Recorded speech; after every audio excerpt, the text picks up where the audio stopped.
Hindi ko naayusin yung pagkakaano. Dati kasi ginagamitan ko talaga to ng ano, yung universal board, yung breadboard. So ngayon, hindi ko nalalagyan. Papakita ko lang sa inyo kung gumagana ang ating unit.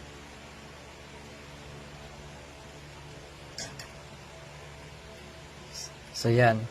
Tapos ito naman na gitna niya, yung number 2 yung emitter. Yung emitter nakakonected sa output nito. Emitter sa out. Dito nakakonect yan yung resistor. So yan, ayusin ko lang.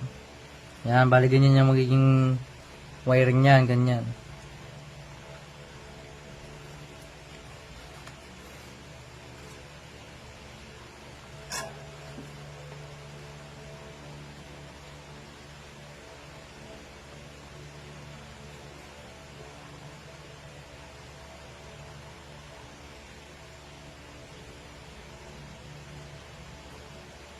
Pakita ko lang sa inyo na gumagana ito.